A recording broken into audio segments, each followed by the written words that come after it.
kita melihat generasi sekarang ini, itu kita sangat prihatin ya.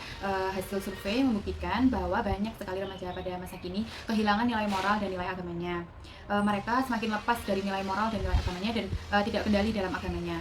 Nah, salah satunya dalam pergaulan. Jadi itu pergaulannya yang bebas, jadi nilai agama moralnya itu tuh semakin menurun. Nah, itu termasuk potret remaja saat ini. Sebenarnya apa yang salah dan bagaimana untuk memperbaiki akhlak remaja yang rusak? Pada pagi hari ini kita akan bahas yang bertema akhlak remaja masa kini. Akhlak remaja masa kini. Nah, remaja itu apa sih? Siapa itu remaja? Anak-anak muda penerus generasi bangsa. Anak-anak yang menentukan baik buruknya masa depan bangsa dan negara kita.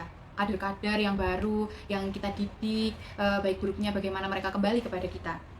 Yang namanya remaja zaman sekarang ini melihat rasanya tuh banyak sekali kelakuan mereka yang jauh dari agama, yang jauh dari moral. Kita lihat mereka rasanya tuh jauh dari moralnya, agamanya. Anak-anak remaja sekarang ini kalau kita lihat tuh lebih suka nongkrong di kafe, nongkrong di mall, dan mereka tuh lebih senang gitu loh daripada untuk pergi ke masjid, sholat berjamaah, mengaji bersama kayak gitu. Nah, kita tuh tentu saja prihatin ya, prihatin sekali melihat ini. Jauh dari agama, jauh dari nilai moral, jauh dari akhlak. Nah, kenapa ini tuh bisa terjadi? Nah, alasannya yang pertama yaitu remaja itu anak-anak remaja atau anak-anak kita itu jauh dari agama. Boleh jadi orang tuanya itu rajin ngaji, tetapi nggak ngajak anaknya.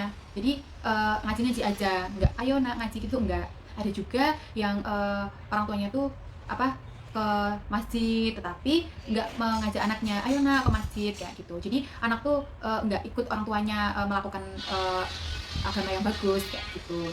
Nah, ada juga ngaku beragama Islam nih, tapi ibu bapaknya rajin ke masjid juga, ke musola juga, tapi anaknya tuh nggak disuruh, terus nggak dipaksa kayak gitu ya. Biarin deh, nanti kalau udah gede juga bakalan tahu, mungkin kayak gitu ya. Jadi ngerti dari mana kalau kayak gitu? Ngerti dari mana anak kita tuh tentang agama, tentang nilai moral. Makanya kita melihat bahwa sekarang tuh sekolah umum tuh pelajaran agamanya tuh sangat kecil sekali persentasenya. Jadi daripada sekolah lainnya gitu loh, sekolah yang memang dikhususkan untuk agama Islam kayak gitu.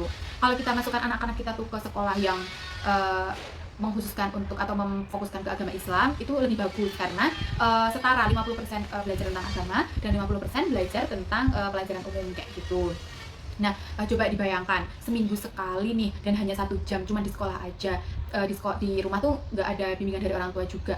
Nah, kan jadi malah makin kurang lagi ya pelajaran agamanya, pengetahuan tentang agamanya itu makin kurang lagi. Nah, caranya yaitu didiklah anak-anak kita dengan agama yang benar, masukkan ke sekolah-sekolah yang muslim biar ngerti tentang ilmu-ilmu agama.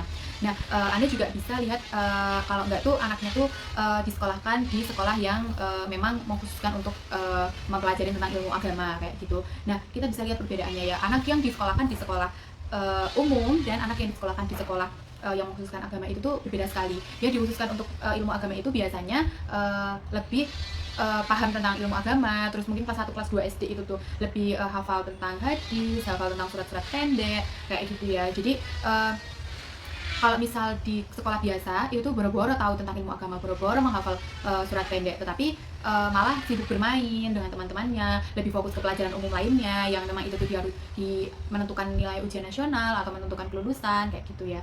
Nah, jadi yang kedua yaitu kita tuh kenapa anak-anak zaman sekarang tuh banyak yang jauh dari akhlaknya. Kenapa? Karena moralnya itu tuh hancur, tidak ada keteladanan dari orang tuanya atau guru-gurunya kayak gitu. Banyak anak-anak tuh yang kecewa karena orang tuanya tuh beragama Islam tetapi tidak sholat, jadi kan percuma gitu ya. Terus banyak anak-anak yang muak dengan orang tuanya mengaku beragama Islam tetapi nggak pernah membaca Al-Quran kayak gitu. Anak-anak tuh pengen melihat langsung, jadi kayak kita tuh kan keluarga tuh kan guru pertama ya buat anak, jadi sebisa mungkin kita tuh memberikan teladan yang baik buat anak kita gitu. Kayak waktunya sholat ya sholat, kayak mengajak anaknya ayo nak sholat, dan itu juga orang tuanya tuh juga ikut sholat kayak gitu. Nggak malah anak sholat tetapi ibu bapaknya malah nonton TV, itu malah anaknya tuh berpikiran ibu bapak aja malah nonton TV padahal waktunya sholat. Nah kayak gitu, anak itu lebih melihat lebih mudah melihat, jadi kayak kita mencontohkan tetapi kita juga melakukan hal yang kita suruh oleh anak kita kayak gitu.